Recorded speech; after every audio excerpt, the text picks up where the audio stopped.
আসসালামু আলাইকুম। আপনারা দেখছেন সিবিএন টিভি ইউএসএ সংবাদ বুলেটিন। সাথে আছি আমি সারিকা মৌসুমী।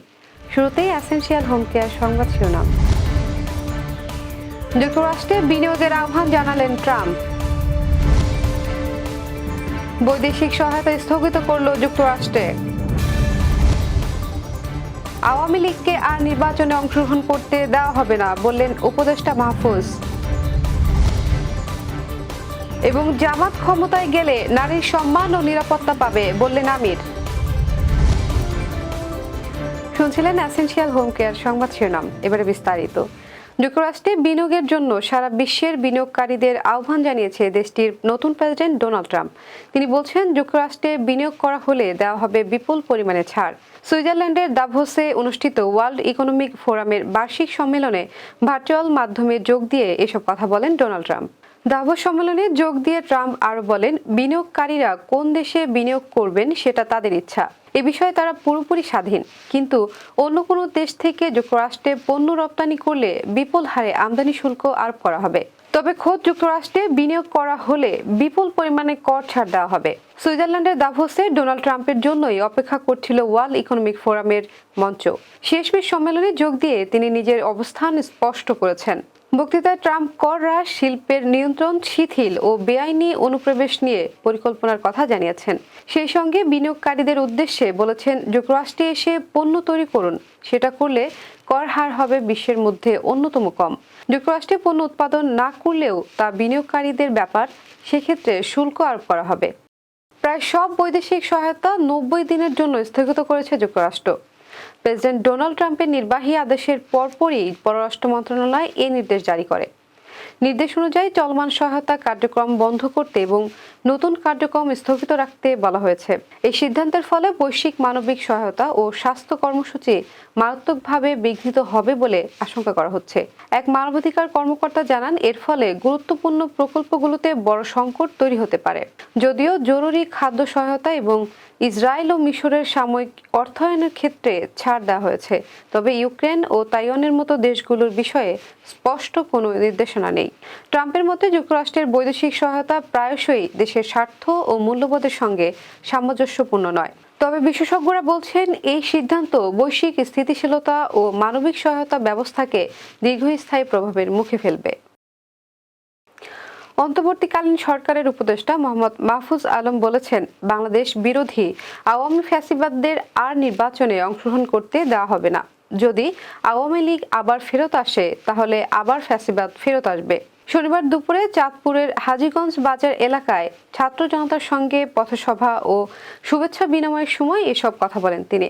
মাহফুজ আলম বলেন, বিএনপি, জামায়াত সহ অন্য রাজনৈতিক দল যারা বাংলাদেশপন্থী আছেন তারাই নির্বাচনে থাকবেন।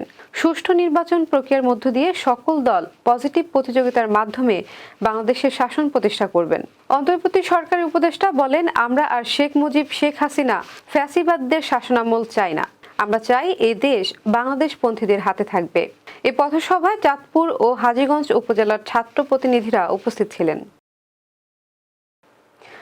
জামায়াতে ইসলামী মানবিক বাংলাদেশ প্রতিষ্ঠা করতে চায় বলে মন্তব্য করেছেন দলটির আমির ডক্টর মোহাম্মদ শফিকুর রহমান।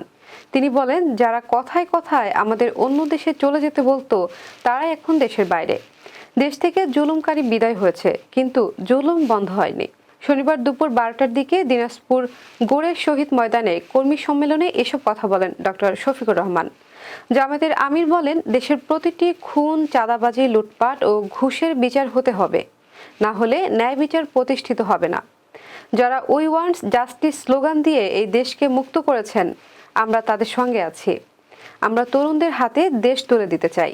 তিনি আরো বলেন, বাংলাদেশকে তারা গোলাম বানাতে চেয়েছিল, আর শেখ হাসিনা তাদের এজেন্ট, তাই তারা শেখ হাসিনাকে আশ্রয় দিয়েছে। ডক্টর শফিকুর রহমান বলেন, তারা আমাদের 11 শীর্ষ নেতাকে ফাঁসিতে ঝুলিয়েছে। এই দিনাজপুরের একজন বিচারক বলতেন, তিনি নাকি শপথবদ্ধ রাজনীতিবিদ, কিন্তু আমরা বলি তিনি শপথ ভঙ্গের বিচারপতি। তার বিরুদ্ধে এ কারণেই ফৌজদারি মামলা হতে পারে। জামায়াত আমির আরো বলেন, তারা বলেন, জামায়াত ক্ষমতায় গেলে নারীরা আর বাড়ি থেকে বের হতে পারবে না। কিন্তু আজ দেখেন, এই সমাবেশ এক পাশে পুরুষ, আরেক পাশে হাজার হাজার নারী। আমরা বলি, জামায়াত ক্ষমতায় গেলে নারীর আরো দুটি জিনিস নিয়ে চলাফেরা ও কর্ম করবে, আর তা হলো সম্মান ও নিরাপত্তা। যা আওয়ামী লীগ সরকারের আমলে ছিল না। এবার কর্ণফুলী ইনকাম ট্যাক্স সংবাদ শিরোনাম। নিউ ইয়র্ক সিনেটে 14 এপ্রিলকে বাংলা নববর্ষ ঘোষণা। ফ্লোরিডায় পঞ্চম world fair and fest Tampa বে অনুষ্ঠিত হবে এপ্রিলে। আবার স্বাগতম সিবিএন টিভি ইউএসএ সংবাদ বুলেটিনে। শুনছিলেন কর্ণফুলী ইনকাম ট্যাক্স সংবাদ শিরোনাম, এবার বিস্তারিত। প্রবাসী বাংলাদেশিদের নববর্ষ উদযাপন স্বীকৃতি দিতে 14 এপ্রিলকে বাংলা নববর্ষ ঘোষণা করেছে যুক্তরাষ্ট্রের নিউ ইয়র্ক অঙ্গরাজ্য সিনেট। 234 নম্বরের এই রেজুলেশন বুধবার সর্বসম্মতভাবে সিনেটে পাশ হয়েছে। গত 15 জানুয়ারি New York state senator Luis Sepulveda এ প্রস্তাব উপস্থাপন করেন। এর মধ্য দিয়ে প্রতি বছর 14 এপ্রিল বাংলাদেশিদের বাংলা নববর্ষ উদযাপন এবং এই উপলক্ষে কর্মসূচি নিতে আইনি কোনো বাধা থাকলো না। পাশ হওয়া রেজুলেশন উল্লেখ করা হয়েছে এমন একটি রেজুলেশনের জন্য স্টেট সিনেটর লুইস সেপুলভেদার সঙ্গে যোগাযোগ করেছিলেন নিউ ইয়র্কে মুক্তধারা ফাউন্ডেশনের প্রতিষ্ঠাতা ও কার্যনির্বাহী বিশ্বজিৎ সাহা। স্টেট সিনেট সূত্র জানায়, শিগগিরই এ ধরনের একটি ঘোষণাপত্র বিতরণ করবেন স্টেট গভর্নর ক্যাথি হুচল। বাংলা নতুন বছরকে ঘটা করে বরণ করতে নিউ ইয়র্ক স্টেট সিনেটের এই রেজুলেশনে উচ্ছ্বাস প্রকাশ করেছেন যুক্তরাষ্ট্রে বসবাসরত মুক্তিযোদ্ধা, লেখক, সাংবাদিক, শিল্পী ও বিভিন্ন সংগঠনের নেতাকর্মীরা। যুক্তরাষ্ট্রের ফ্লোরিডায় টাম্পা বে Heights youth development and community সেন্টারে পঞ্চম world fair and fest Tampa বে 2025 আগামী 26-27 এপ্রিল অনুষ্ঠিত হবে। Association of world fair and fest USA এই ইভেন্টটির আয়োজন করেছে। সংগঠনটি প্রবাসী বাংলাদেশি ও বৈশ্বিক কমিউনিটির মধ্যে সম্পর্ক জোরদার করার লক্ষ্যে কাজ করে যাচ্ছে। ইভেন্টের মূল উদ্দেশ্য হল বৈশ্বিক সংস্কৃতির আদান প্রদান, ব্যবসায়িক সম্পর্ক উন্নয়ন এবং ভ্রমণ ও বাণিজ্য খাতকে সহজ ও সমৃদ্ধ করা। বিশ্বের বিভিন্ন দেশ থেকে অংশগ্রহণকারী প্রতিনিধিরা ব্যবসায়িক ও সাংস্কৃতিক যোগাযোগ প্রতিষ্ঠার মাধ্যমে নতুন নতুন সম্ভাবনার দ্বার উন্মোচন করবেন। বৃহস্পতিবার ঢাকার জাতীয় প্রেস ক্লাব সংবাদ সম্মেলন করে এসব কথা জানান আয়োজকরা। ইভেন্টে প্রায় 30টি দেশের প্রতিনিধি ও স্থানীয় প্রশাসনের গুরুত্বপূর্ণ ব্যক্তিরা অংশ নেবেন। বাংলাদেশ থেকে এফবিসিসিআই এর একটি প্রতিনিধি দল অংশ নেবে এবং বাংলাদেশের বাণিজ্যিক সম্ভাবনাকে তুলে ধরবে। একই সঙ্গে Bangladesh consulate general of Miami event visa ও ভিসা সংক্রান্ত সেবা দেবে।